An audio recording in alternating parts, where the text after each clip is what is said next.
اور امام حسین کی زندگی ہمیں بتلاتی ہے کہ جب دنیا میں تم نے کچھ کرنا ہے تو پھر ڈٹنا بھی سیکھو، پھر کھڑے ہونا بھی سیکھو۔ یہ نہ دیکھو کہ حالات، امام حسین نے ایک دن بھی حکومت نہیں کی، یزید نے 4.5 سال کی، لیکن قیامت تک دلوں پہ حکومت امام حسین کی رہے گی۔ رمضان المبارک مہینوں میں سے وہ عظیم مہینہ ہے جس کا نام اللہ نے قرآن میں بیان فرمایا۔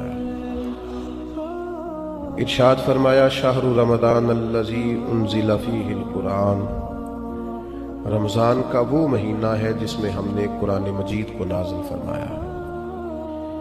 رمضان المبارک کی بے پناہ عظمتیں، اس کی شانیں، اس ماہ نور و سرور کی عظیم سعادت افروز گھڑیاں، یہ جب بھی آتی ہیں مسلمان کے حق میں اللہ کی رحمت کو لاتی ہیں۔ رمضان جب بھی آتا ہے اہل اسلام کے اوپر خدا کے فضل اور اس کی رحمت کا سایہ ہو جاتا ہے۔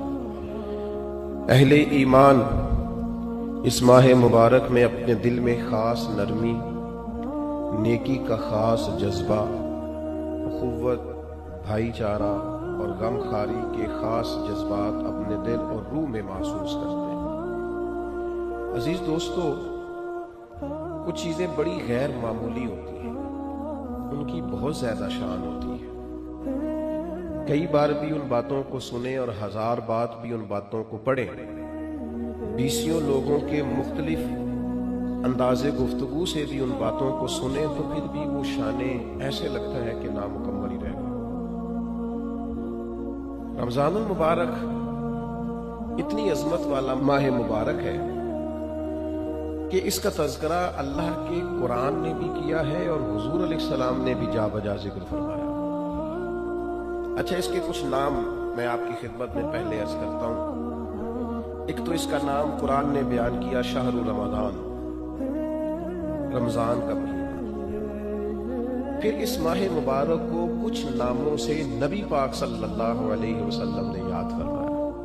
یہ مشکات شریف میں حدیث موجود ہے، حضور علیہ السلام نے اس ماہ مبارک کا نام لیا تو ایک لفظ، ایک جملہ حضور نے یہ فرمایا کہ شہر عظیم، یہ حضور نے بیان فرمایا عظمت والا مہینہ، عظیم مہینہ۔ یعنی کسی کو کوئی شخص کہتا ہے یہ عظیم عالم دین ہے، یہ عظیم حافظ قرآن ہے، یہ عظیم سماجی شخصیت ہے، یہ عظیم لیڈر ہے، اور جس کو حضور عظیم فرمائے، جس کو نبی کریم علیہ السلام کہیں، سرکار فرمائے، میرے نبی رحمت علیہ السلام فرمائے کہ ماہ مبارک جو رمضان ہے شہر عظیم، یہ بڑا عظیم مہینہ ہے۔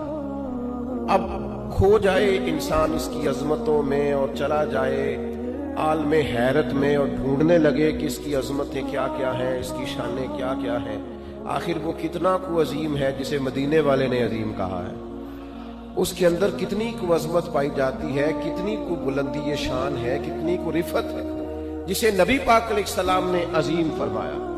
تو ایک تو حضور نے فرمایا شہر عظیم، اور دوسرا حضور نے اس کا نام لیا، فرمایا شہر مبارک، فرمایا یہ بڑا مبارک مہینہ ہے۔ یہ لفظ مبارک ہمارے ہاں عرف میں بھی استعمال ہوتا ہے، یہ جب کوئی شخص بولتا ہے نا مبارک،